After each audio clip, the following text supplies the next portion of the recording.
where my country has given 35,000 people dead in a war we had nothing to do with, $70 billion lost to the economy when total aid has been $20 billion, how would I feel that my ally, who we are fighting for, does not trust us?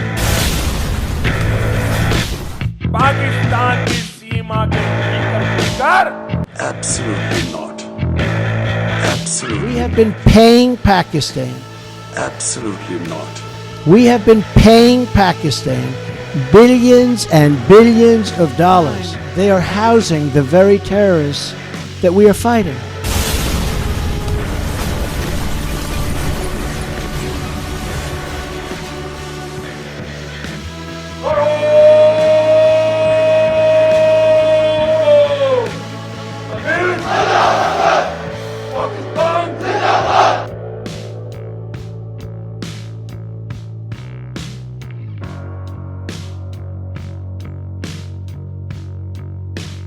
Quetta एक बार फिर निशाना बना है। अमन के दुश्मनों ने एक बार फिर उस शहर को निशाना बनाने की कोशिश की है जहां के रहने वाले अमन और मोहब्बत के हमेशा से मतलाशी हैं। दुश्मनों ने उस शहर को निशाना बनाया है जो दुनिया में लिटिल लंदन के नाम से जाना जाता है। और ये दहशतगर्दी का सिलसिला अब से कुछ दिन पहले आपके सामने लाहौर के अंदर भी हमें इसकी लहर नज़र आई थी, जहाँ पर टारगेट करने की कोशिश की गई थी। गालिबन कहा जा रहा है कि जौहर टाउन के उस इलाके में, उस गली में हाफिज सईद की रिहाइश का थी और उससे कुछ दूर जो सिक्योरिटी बैरियर्स थे वहाँ पर वो धमाका किया गया। ये अचानक अमन दुश्मन कैसे सरगर्म हो गए? वो दुश्मन जिन्हें लगाम दी जा चुकी है वो सर कैसे उठाने लग गए? इसका क्या कनेक्शन हो सकता है अभी हालिया वाक़यात से?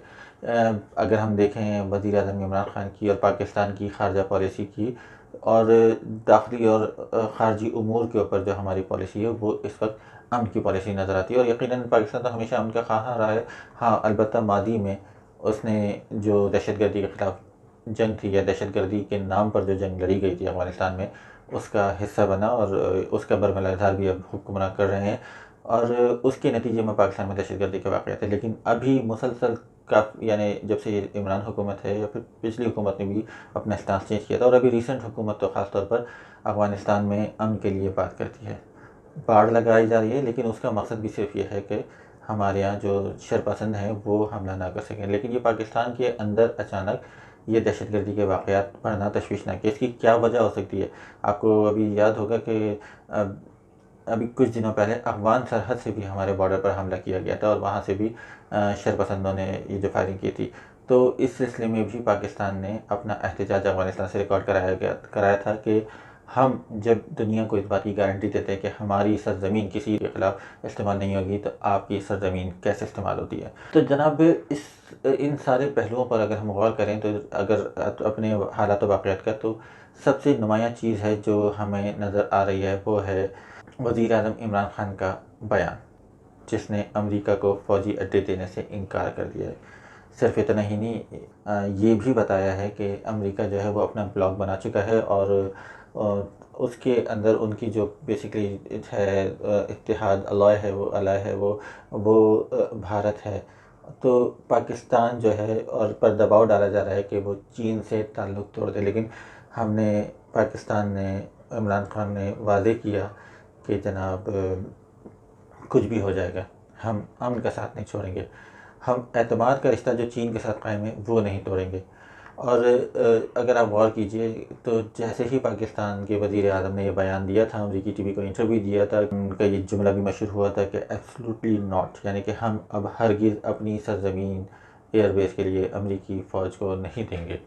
तो यकीनन उसके अगले ही दिन हमें ये ख़बर मिली थी कि पाकिस्तान को ग्रे लिस्ट में बरकरार रखा गया है। हालांकि उसने 27 में से 26 नुकात पर अमल कर लिया गया था, बल्कि पाकिस्तान को मज़ीद नुकात भी थमा दिए गए।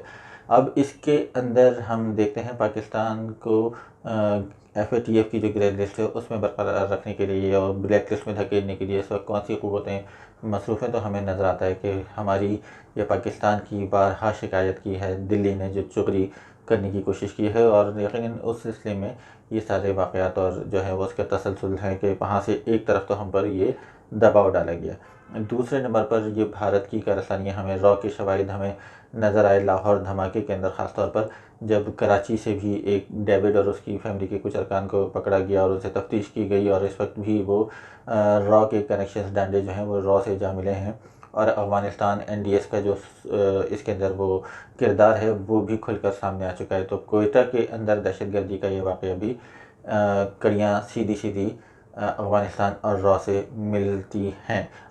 अगर हालात और वाक़यात का जायज़ा लें तो इस वक्त पाकिस्तान में अगर अमन का कोई दुश्मन है तो वो भारत है, और अमेरिका की जानिब से अगर पाकिस्तान पर दबाव डाला जा रहा है वो सिर्फ़ और सिर्फ ये है कि चीन का साथ छोड़ दें, जो पाकिस्तान के अंदर सबसे बड़ी इक़्तिसादी तरक्की और इक़्तिसादी रूट जो बनने जा रहा है, जिसकी राह हमार होगी तरक्की की हमारे यहाँ, उस रूट के ज़रिए उसको रुकवाने में भी सरगर्म हैं दूसरे ममालिक। और यकीनन चीन और अमेरिका के ताल्लुकात किसी से ढके छुपे नहीं।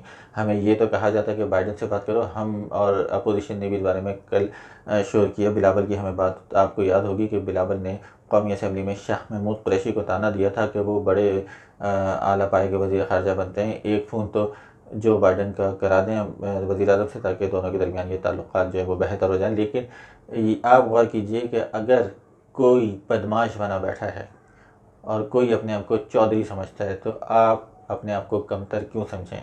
आप क्यों पाँव पड़ें या आप किसी के आगे क्यों पीछे चले जाएं? तो इस मौके पे सबसे बेहतर जो स्टांस है और जो मौक़िफ़ है वो यही है कि आप डट के खड़े रहें। जो आपका मौक़िफ़ है, अगर दूसरे को आपकी ज़रूरत पड़ेगी तो वो ज़रूर आपसे रब्ता करेगा। और पाकिस्तान दुनिया के लिए कितनी अहमियत रखता है ये किसी से ढकी छुपी बात नहीं है।